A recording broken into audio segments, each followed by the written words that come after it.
What's up, y'all? It's D. Michaela B. Want to say thank you for all of the insightful, thoughtful comments and messages that you've sent me. Wanted to address two things really quickly. Number one, I was asked an interesting question. Will I be protesting in my local area? My answer is unequivocally no. There is a global health pandemic that is still running rapid outside. I think it is very dangerous to congregate in hundreds and thousands, particularly when studies are showing time and time again that African Americans are more susceptible to dying from contracting this disease. Now that that's out of the way, here's what I will say. Protest is to me is a great way to call attention to something. I don't see it bringing about systematic change. Protests has been going on about racial injustices for several decades, and we're still dealing with these injustices. So what I wanted to do is propose a 4-step plan, a strategy. I brought out my seashells and such, but I want to propose to you a plan that I think could actually move the needle, but it actually requires work. Who would have thunk it?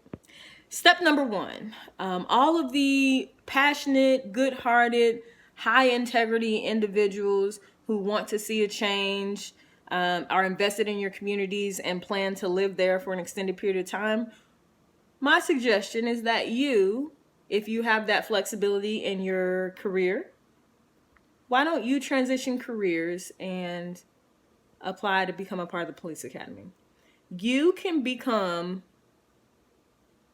the people who will be enforcing and upholding law in the community in which you live.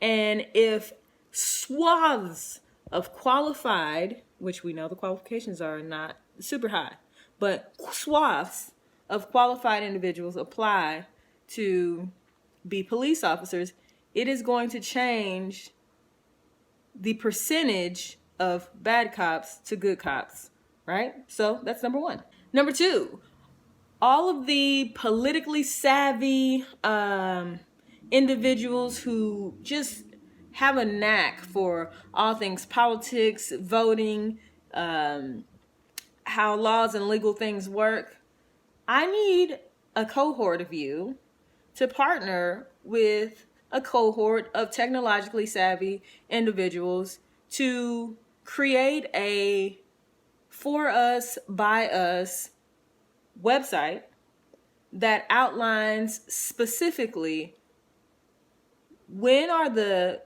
local elections, city, county, state, federal, outlined by state.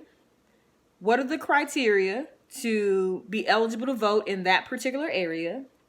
And then give me a rundown, an objective, fact-based, database rundown on all candidates so that we can start making informed decisions on who we're putting in these offices as a community. Number three, high school students, college students, anyone who has not yet launched their career. I encourage you to strongly consider careers that will position you to be a decision maker in situations like this when someone needs to be brought to justice.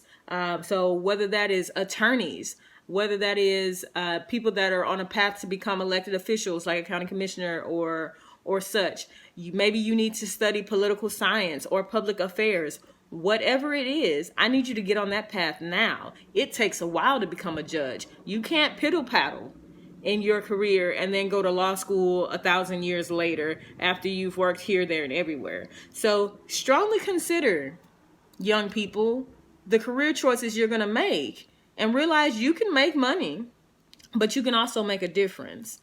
So we need more qualified people that we can choose to elect that are going to uphold things properly in our communities. Number four, all of my college graduates, all of my professionals, anyone who is already on a path to a career and has some experiences in life that have taught you to use your other voice, that have taught you to monitor your tone and your hands, that have taught you to pick and choose your battles. I need you all, myself included, to reach back and start mentoring some of these young people, and also some of our counterparts in our same age groups that have not had the same type of experiences that we've had. At the end of the day, I know that we should all have the freedom to be our authentic selves and to challenge things that aren't right. But at the end of the day, it would be better to feel like we lost a little dignity, but still have our lives. Okay? Being meek is not being weak, but people are afraid of our strength. So that's a battle we need to teach kids to pick and choose until we reach the point in our society where it's okay to be great. It's okay to be you. It's okay to be walking. It's okay to be sitting. It's okay to be smoking a cigarette. It's okay to ask the person in the park to put their leash on their dog. Until we get to that point, it is better for us to be able to take a posture of humility and, you know, teach our young people and our regular age people how to survive these encounters until we have the freedom and flexibility that that others have.